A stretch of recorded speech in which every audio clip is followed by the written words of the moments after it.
David thought of the countless blueprints he'd pored over, every window and wall carefully planned to bear the weight of years. Yet here he was, blindsided by something he hadn't anticipated. He scrolled through the messages Tommy had sent, the casual caption, "Not my business, bro, but saw Claire," ringing in his ears. David's mouth went dry as understanding dawned, creeping in like the cold Colorado air at dawn. He put his phone away, took a deep breath, and tried to focus on the day's work. The sound of saws and hammers filled the air, grounding him in a world he could control. He watched his crew relying on him for direction, and pushed the doubts to the back of his mind. He'd built homes to stand the test of time. Surely he could fix what was happening in his own house. But as the days passed, the gap between him and Claire grew wider. The easy laughter over dinner was replaced with quiet meals and half-hearted smiles. He noticed the smallest changes: a forgotten coffee mug, a canceled movie night, Claire's distracted glances at her phone. Still, David clung to hope. He believed in strong foundations after all. He told himself there was a reasonable explanation for everything. Maybe she was just stressed, or maybe she needed more space. He wanted to believe she still dreamed of kids running down their hallway, even as she seemed to slip further away with every passing week. One Sunday afternoon, as David sanded a new set of cabinet doors in the garage, Claire appeared in the doorway, her expression unreadable. The late autumn sun caught in her hair, and for a moment he remembered the girl he'd married, the one who'd promised him forever. "David, can we talk?" she asked softly. He put down his tools and brushed sawdust from his hands, feeling his heart race. "Of course, Claire. What's going on?" David traced these connections with a methodical persistence, noting how Ryan's presence would spark transformations in his clients' businesses and turbulence in their lives. There were glowing testimonials about his uncanny insight and vision, always paired with photos of Ryan at launch parties or celebratory dinners, his arm casually draped around someone who looked simultaneously thrilled and on edge. The more David uncovered, the clearer the pattern became. Ryan Kellerman thrived in the chaos of personal reinvention, positioning himself both as a savior and as something far more unpredictable. To outsiders he was magnetic and charming, but to David the picture emerging was one of calculated manipulation. Meanwhile, Claire's excitement about her new consulting job made it harder for David to confront her. She was more animated than she had been in ages, eagerly sharing updates from her Denver trips. Well, the one she chose to mention. "Ryan wants to bring me in on a new rebranding case for a juice bar downtown," she announced one Friday night over dinner, eyes sparkling with excitement. David forced a smile. "That sounds incredible, Claire. You've really worked hard for this." She reached across the table, her voice softer. "I just wish you could see it. It feels like everything is finally clicking for me." He nodded, all the while reminding himself to stay vigilant. It was easier to let her talk, to collect facts while keeping his suspicions contained. He didn't want to believe his wife was just another name on Ryan Kellerman's long list. But the ache in his chest grew with each trip. Each late-night call, Claire insisted, was about business. As the weeks went by, the emotional distance between them stretched impossibly thin. David found himself scrolling through Ryan's online presence late at night, seeking clues in every comment, every tagged photo.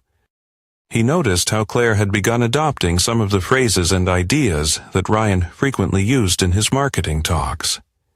It was as if this man he'd never met was seeping into his marriage, inch by inch. At the same time, David realized that whatever was happening, it was no longer unique. He wasn't the first, or, most likely, the last to be pushed aside by the allure of someone like Ryan. The question was whether he'd stand firm and fight for what he'd built, or watch it wash away, piece by piece. David's resolve hardened like the concrete he poured into foundations. He knew exactly what he had to do. He couldn't just sit back and watch his life crumble around him. He had to take control, to fight back against the forces tearing his world apart. He started by documenting everything he had found. Photos, text messages, credit card statements. He organized them meticulously, creating a timeline of Claire's betrayal and Ryan's manipulation. Each piece of evidence was a nail in the coffin of their marriage, a testament to the destruction of his trust. He began to plan not just for the immediate confrontation, but for the long term. He needed to protect himself, to ensure that he wouldn't be left with nothing. He consulted with a lawyer, a friend from his construction days who had a reputation for being tough and fair. Together, they went over the evidence, discussing the best way to proceed. The lawyer advised him to gather as much information as possible, to build an ironclad case that would leave no room for doubt or manipulation. David also started to prepare himself emotionally. He knew that confronting Claire and Ryan would be a battle, not just of words, but of wills. He had to be strong, to stand his ground against the lies and excuses that would surely come. He spent hours in his workshop, working on projects that required precision and focus, honing his mind and body for the fight ahead. As he worked, he thought about the life he had built, the dreams he had shared with Claire. He remembered the first time they had met, the way her laughter had filled the room, the way her eyes had lit up when she talked about her future. He remembered the promises they had made to each other, the vows they had taken, and he remembered the pain, the betrayal, the slow erosion of trust that had led him to this moment. He thought about Ryan, about the way he had insinuated himself into Claire's life, about the way he had used his wealth and influence to seduce her away from her marriage. He thought about the other women, the other lives Ryan had destroyed, and he felt a cold, hard anger burning in his chest. He would not be another name on Ryan's list. He would not be another victim of his manipulation. David knew that the road ahead would be difficult, that there would be challenges and setbacks, but he also knew that he had the strength and the determination to see it through. He had built his life with his own 2 hands, and he would not let it be torn down without a fight. He would stand up for himself, for his marriage, for the life he had worked so hard to create. And he would do it with the same precision, the same attention to detail, and the same unwavering belief in the power of a solid foundation that had guided him through every challenge he had faced. One evening, as the sun began to set, casting a warm glow over the house, David made his final preparations. He gathered the evidence, the legal documents, and the notes he had made over the past few weeks. He took a deep breath, steeling himself for what was to come. And then, with a sense of purpose and determination, he walked into the house, ready to confront the truth and reclaim his life. David felt the words slice through him as sharply as any blade. His pulse thudded in his ears as he struggled to steady his breathing. Devoted like a dog is devoted.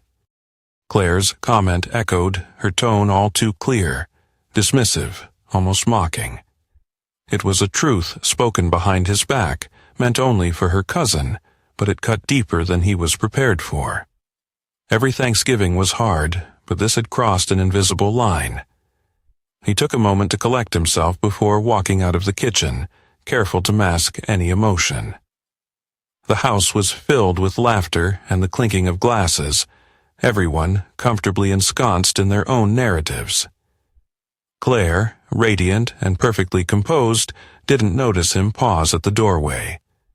For a fraction of a second, David considered confronting her right there, in front of everyone, but he quickly dismissed the idea. Family gatherings were battlefields of etiquette, and he refused to let her use the setting to paint him as the villain if things got messy. Dinner passed in a blur. Claire put on her best performance, telling stories about her marketing wins, the excitement of Denver's startup world, and her mentorship under Ryan Kellerman. She name-dropped clients, played up her new sense of adventure, all while avoiding any open displays of affection towards David. If anyone noticed the rift between them, they were far too polite to mention it. After dessert, David retreated to the backyard, where the crisp evening air felt like a balm on his shattered nerves. Looking back through the glowing windows at Claire mingling with her family, he felt more alone than ever before. This was no mere rough patch. They were two actors in the closing act of a marriage, playing out a script written by ambition, resentment, and longing for something unattainable. He realized in this moment that his marriage's foundation wasn't just cracked, it was fundamentally unsound. No amount of patching would restore what once was. As the night wore on, David resolved to face what was coming, not with bitterness, but with the dignity that had defined his life's work. He would confront Claire, yes, but on his terms, and with the truth as his only weapon. David watched the unraveling in silence, his own heart as steady as his hands. For years, he had been the silent partner, the constant support, the man behind the scenes. Now, as Claire braced herself against a tidal wave of exposure, he felt a calm sense of justice wash over him.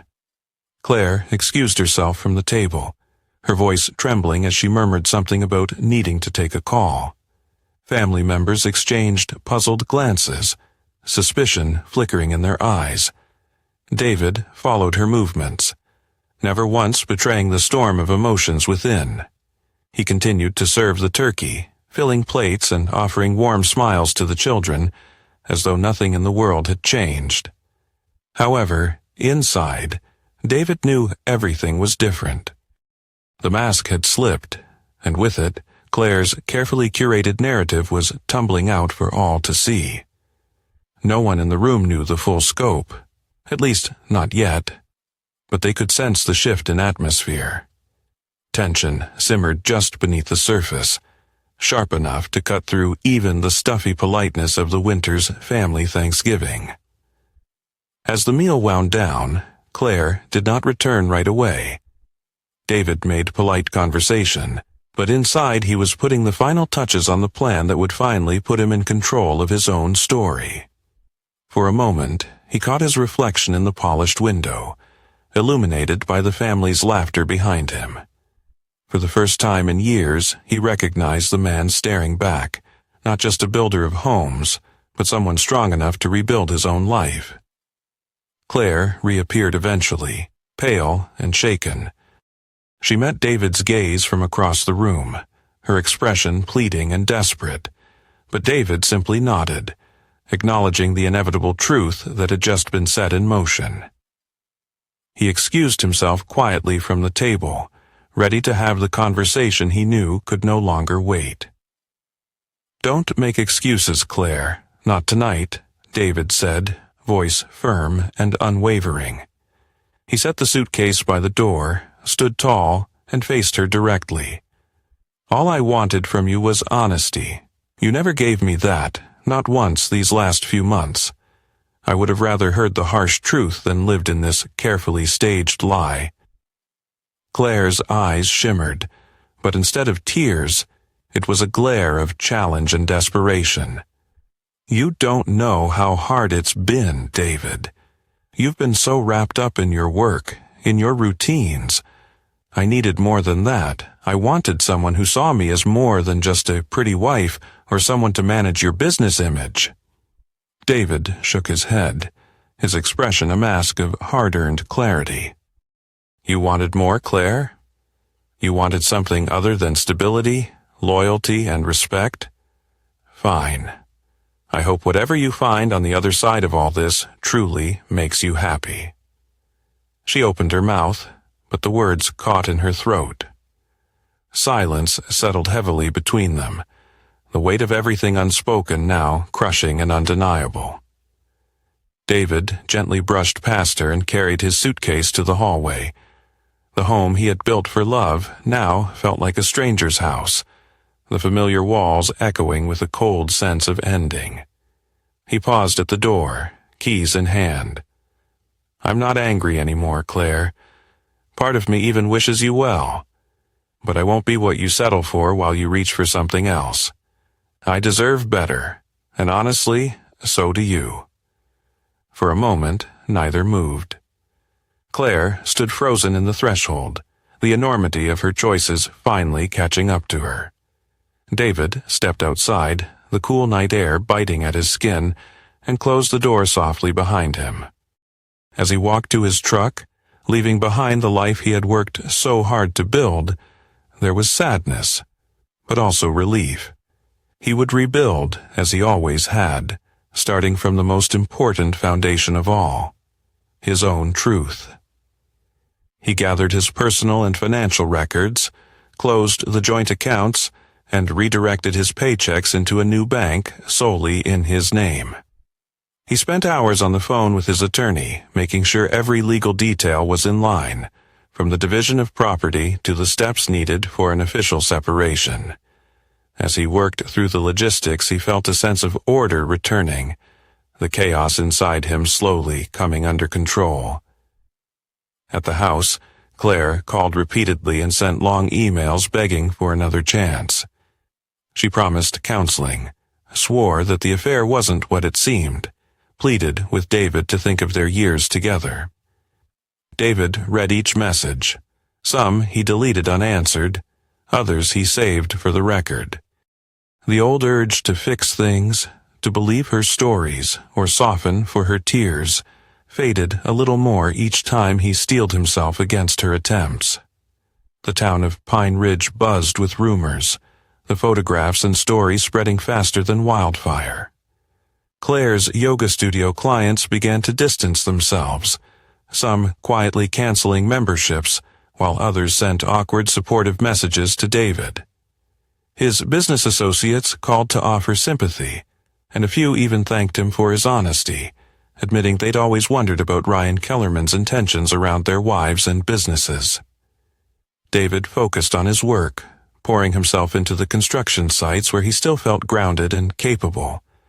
He avoided Maple Street, leaving Claire to her solitude. Instead, he stayed at Tommy's or arrived early at job sites, finding solace in the cool mountain mornings and the quiet satisfaction of a job well done. By the end of the third day, David had disentangled himself from every joint obligation that tethered him to Claire. He changed the locks on the Maple Street house and left her a note listing when she could collect her belongings under supervision. He wasn't angry anymore, just resolute, determined that she would never again have the power to upend his life without consequence. As the dust from his old life began to settle, a strange kind of peace took its place. David knew this was not the end, but the beginning of something he would need to build for himself, something real, sturdy, and his alone. Alan sat across from David at a quiet coffee shop, his eyes tired but resolute. "I've seen it all before, David," he said, voice steady despite the years of pain. "Ryan's genius is in making these women believe their old lives are holding them back. He reframes their husbands and partners as obstacles to success instead of companions. Suddenly, every flaw becomes a reason to run, and Ryan offers them a new identity, one built on sand instead of stone." As the group compared notes, David felt a grim sense of camaraderie growing among them. Each story echoed his own: the betrayal, the sudden shift in conversation at home, from shared dreams to dissatisfied ambition, the heartache of watching someone you love audition for a stranger's life while you become a shadow in your own home. There was anger, yes, but beneath it all, something else.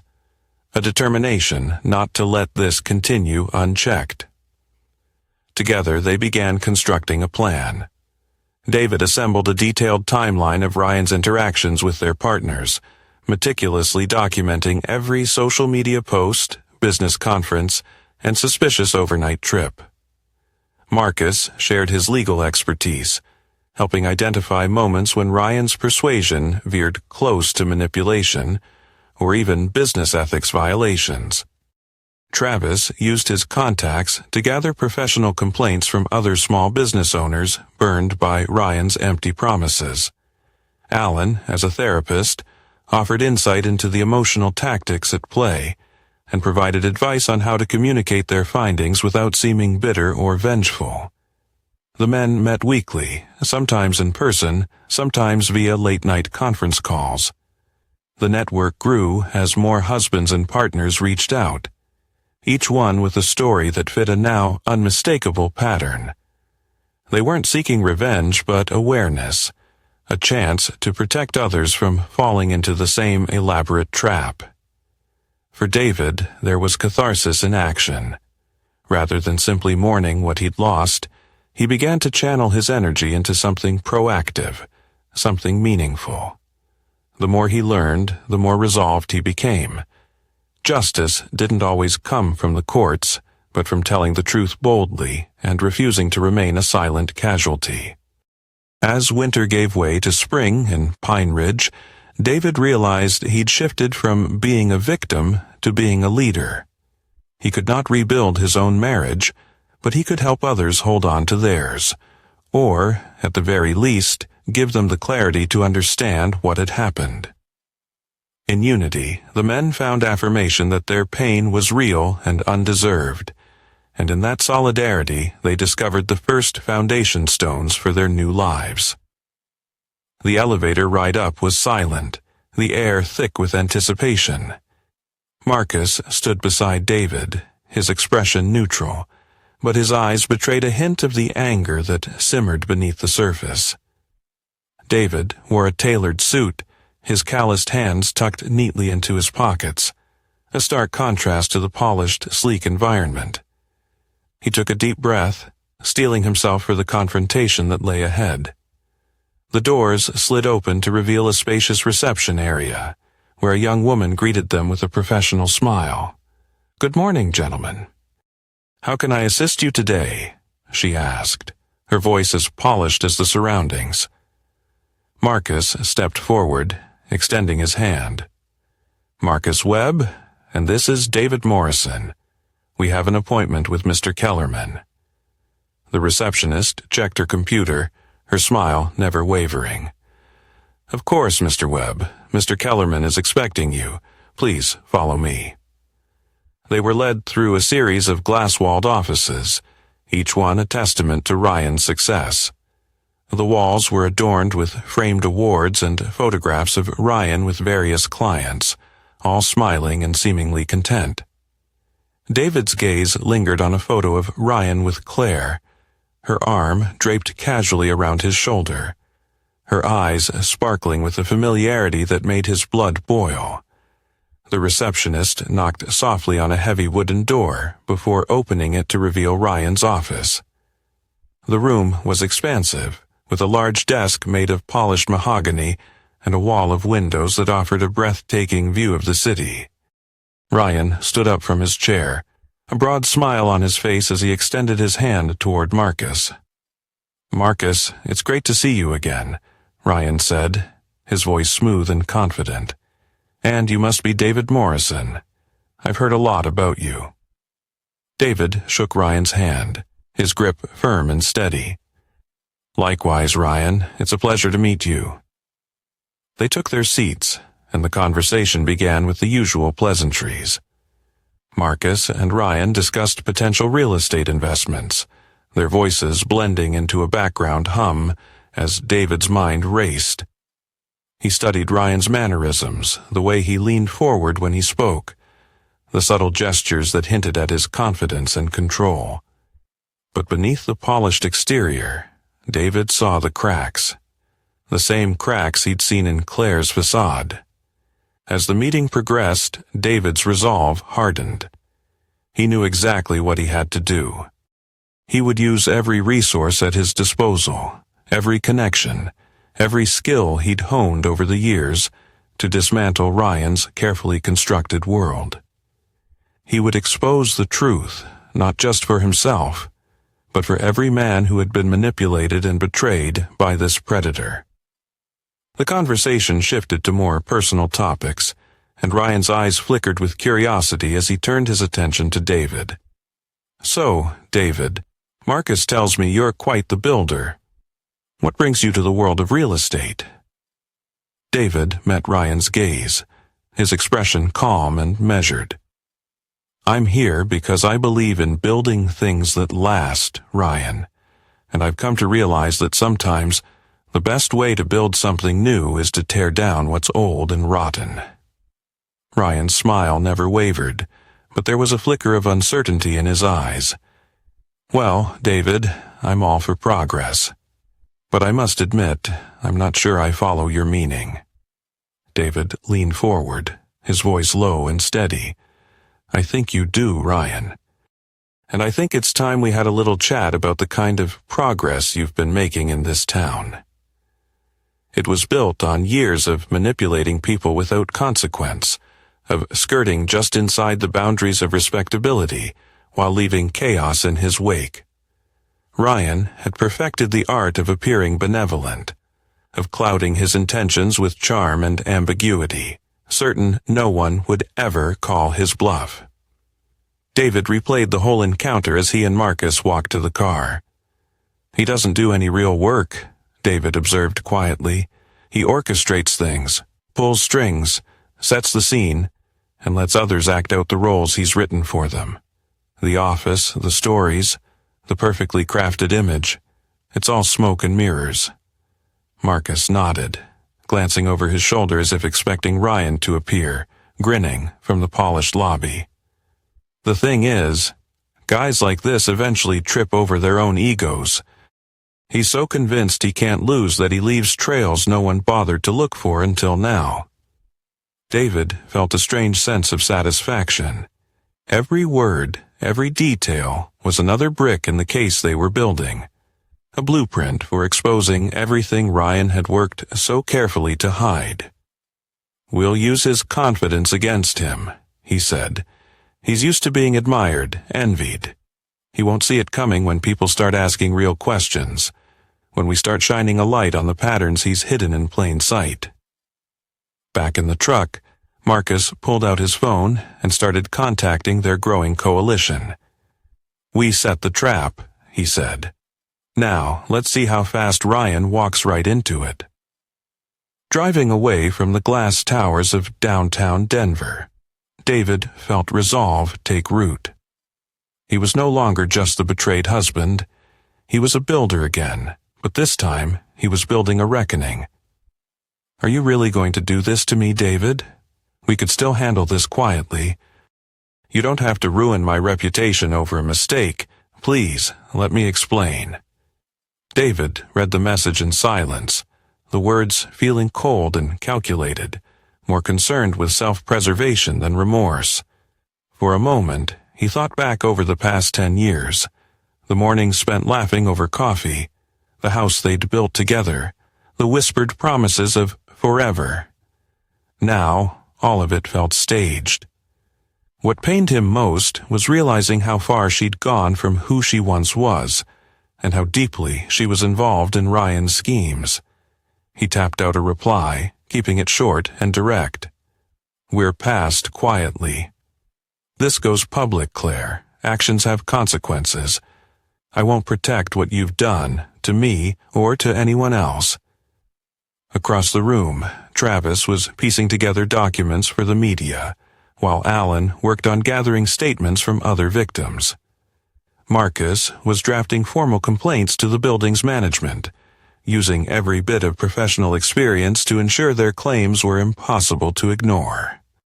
The coalition worked with grim determination, united not just by their losses but by the clarity of their new purpose. David set down his phone and addressed the group. "No more secrets. No more second chances for people who never gave us one. We tell the truth, no matter how ugly, and we make sure this network, every single part of it, gets dismantled." As one, the men nodded, ready to take on the battle ahead. David felt a strange kinship with them, a brotherhood built not on weakness, but on choosing to fight back. This was more than exposing a scandal. This was about drawing a line no one could cross again. For the first time since his world had fallen apart, David felt hope stirring, a foundation being laid for a better, stronger future, for himself and for everyone who had been wronged. The ripple effect was unmistakable.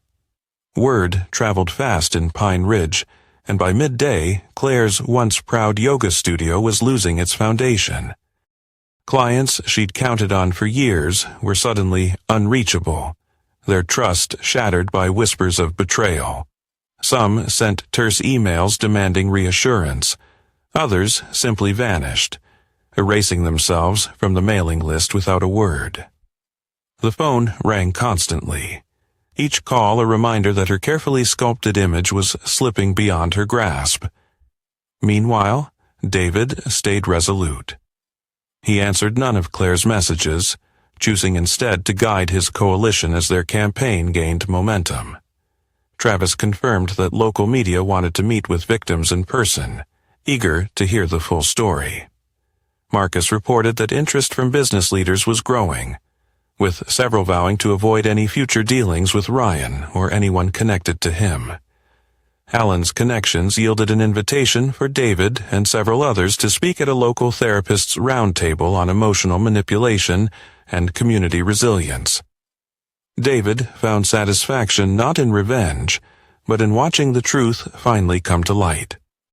For too long, Ryan, and Claire, as his willing partner, had operated in shadows, counting on their secrecy and the shame of their victims to keep them safe. Now, the strategy was working in reverse. With every phone call, meeting, and news tip, the fog of secrecy dissolved a little more. The coalition met that evening to assess their progress. There were setbacks, of course, disbelievers, critics, and a few who insisted on protecting the status quo, but overall, the tide was turning. "We've still got work to do," David reminded them, "but we're making a dent, and we're doing it together." In the growing twilight, as the town quietly hummed with the aftermath of revelation, David felt a peace he hadn't known in months. There were battles yet to be fought, and conversations he knew would bring pain. But the first stage was done. The truth was out, and there would be no rebuilding for Ryan or Claire, not without facing everything they'd tried so hard to hide.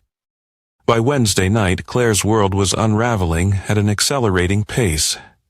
The once bright future she'd imagined with Ryan, one of glamour, opportunity, and urban sophistication, dissolved in the harsh light of public scrutiny.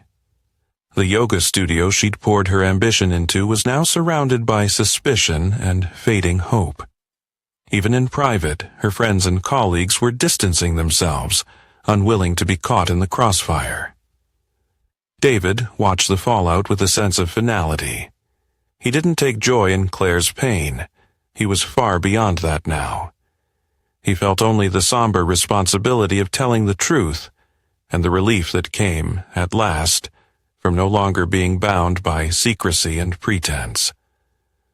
The coalition stayed in close contact, fielding requests for interviews and carefully documenting every step of Ryan and Claire's unraveling network. Travis's phone rang constantly, media outlets eager for updates as more stories filtered in from women who'd recognized their own experiences in the news reports. Marcus provided calm counsel to men and women rattled by the revelations, while Alan offered compassion and therapeutic resources to those struggling with betrayal and loss. For David, these nights were long, but no longer lonely. He was surrounded by allies, his trauma transformed into a mission. He sometimes dreamed of his old house on Maple Street, the smell of fresh timber in the mornings, Claire's laughter bouncing around the kitchen before everything changed. Those memories no longer haunted him. They were blueprints he'd outgrown, fragments of a foundation meant for a different life. By the end of the week, the town of Pine Ridge was buzzing with new understanding. Trust had been broken, yes, but something honest was beginning to rise from the rubble. David knew healing would take time. Still, for the first time in a long while, he looked at the future with hope, knowing he would build again and make it stronger than ever before. "This is the truth coming to light because of what you did," David said, gently but firmly. "There isn't a quick exit or secret deal that will save you from facing what you chose to help create. For every person Ryan hurt, for every life you helped him unravel, there's no disappearing from that." Claire's shoulders slumped, tears filling her eyes. "It's all gone, David. I have nothing left. Everyone hates me." David resisted the old reflex to comfort her. He'd given her everything, patience, love, loyalty, until it ran out, replaced by something steadier and colder: acceptance. "You lost people's trust, Claire, not because you failed or struggled, but because you deceived them for your own gain. I wish it hadn't ended this way, but you're the one who gets to rebuild now. Just remember, real foundations don't crumble when storms come. Yours did." She wept quietly, twisting her hands, searching for hope where none remained.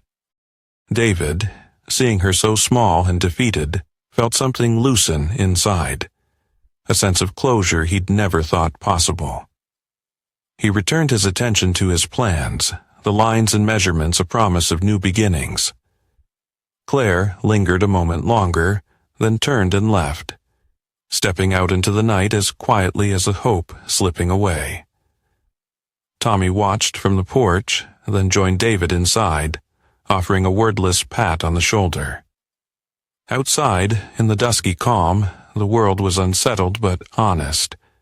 Choices had been made, and consequences delivered.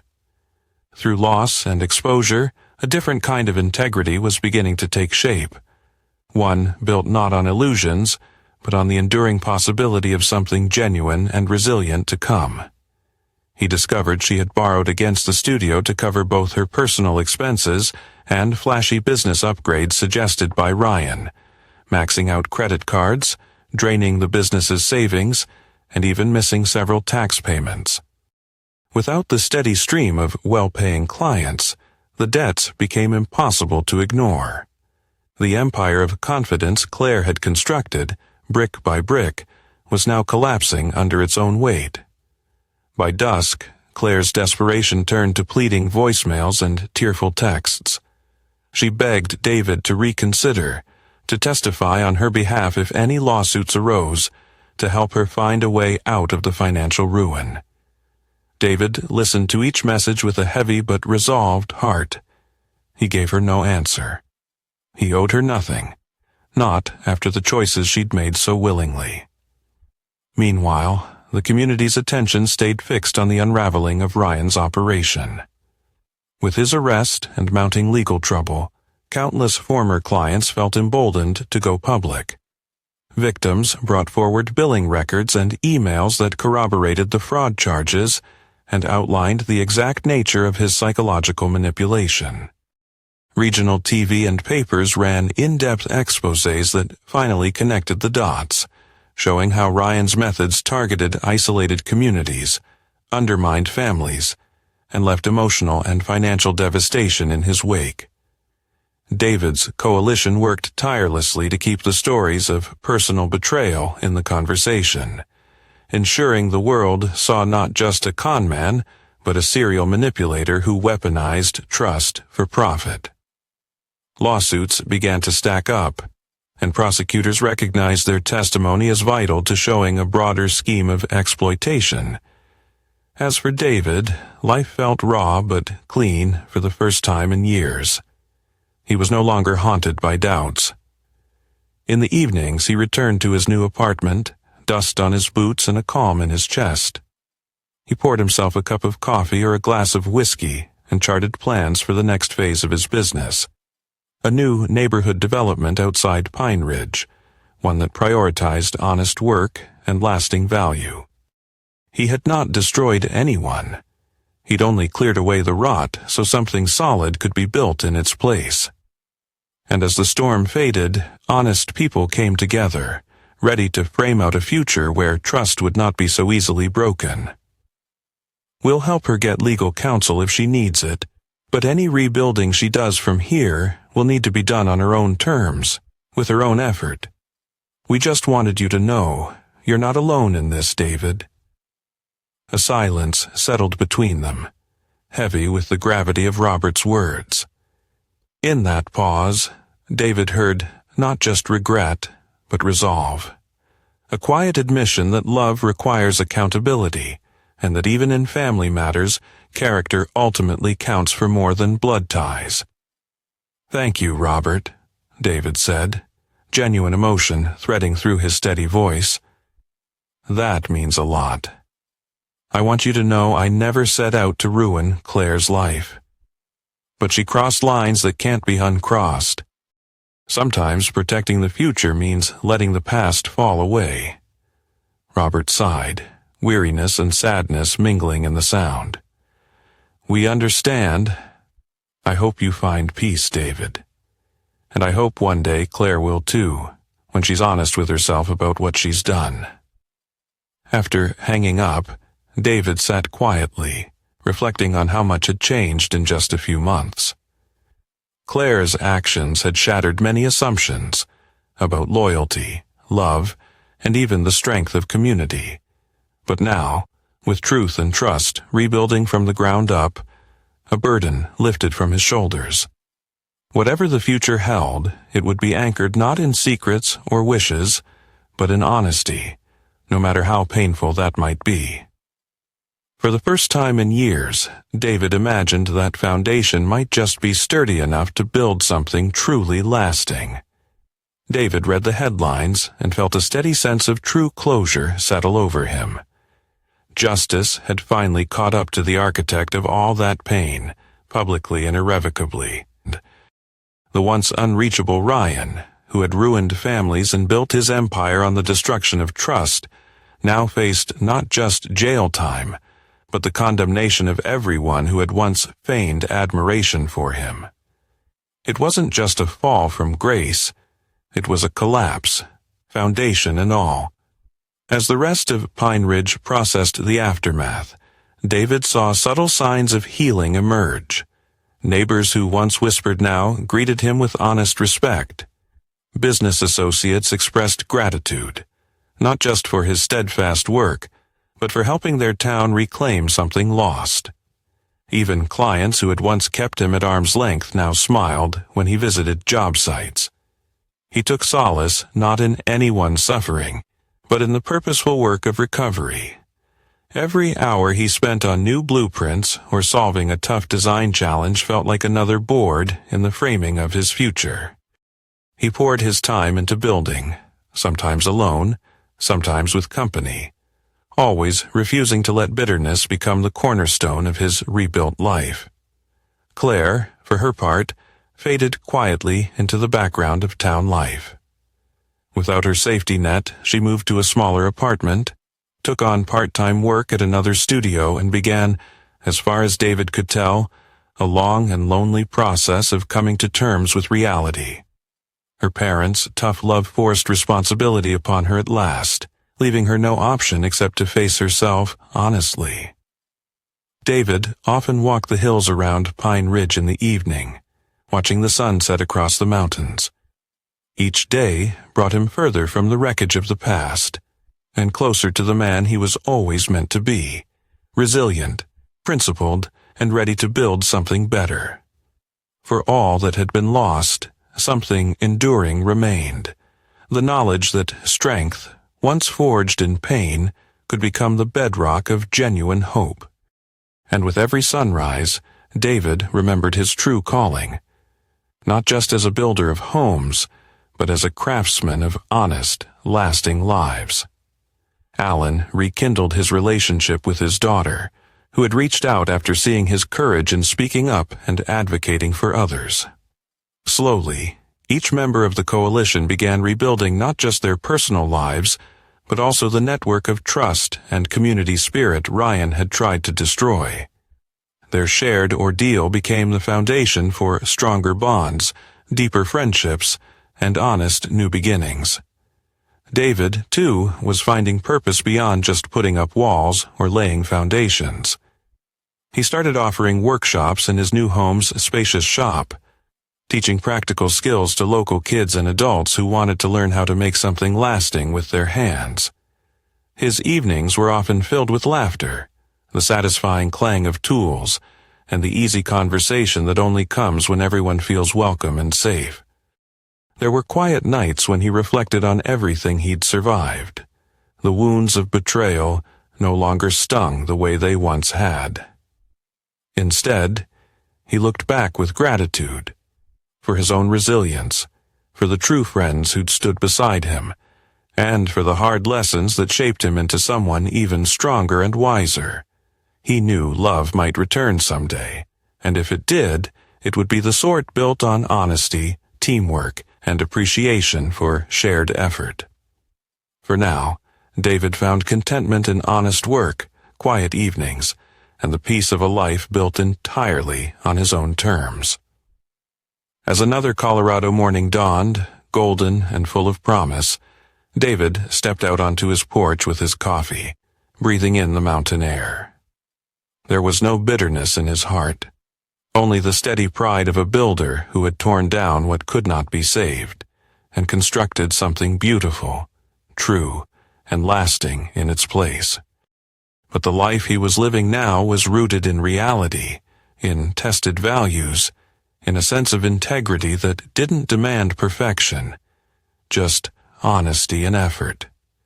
With Jennifer, he didn't have to wonder if he was enough, or fear that his efforts would always be overshadowed by someone else's ambitions. He could simply be himself, respected for exactly who he was.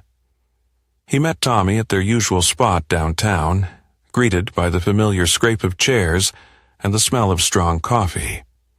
They talked easily, laughter coming more freely than it had in years. Their friendship, too, had grown through hardship, bonded not just by shared struggle, but by the discovery that stronger things could be built from disappointment if you laid the right foundation. Later, as he walked through the developing site for the new community center, David felt a quiet sense of fulfillment. He knew the scars of the past would always be a part of him, but they were no longer raw. They had become reminders of resilience, evidence that he could withstand devastation and help others find their way out, too. With every board driven, every wall raised, and every smile exchanged with new friends, David realized he was finally home. In a life founded not on fragile promises, but on the solid ground he'd shaped with his own hands and heart.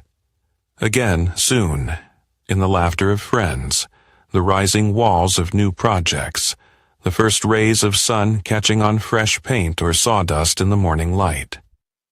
David stepped inside the diner, greeted by the warmth of a community that had seen him through so much. He felt the deep, steady pulse of hope in every small detail. A gesture, a smile, a plan drawn on a clean slate. It wasn't the life he'd once imagined, but it was his. Crafted through trial, care, and the kind of resilience that only comes from true rebuilding.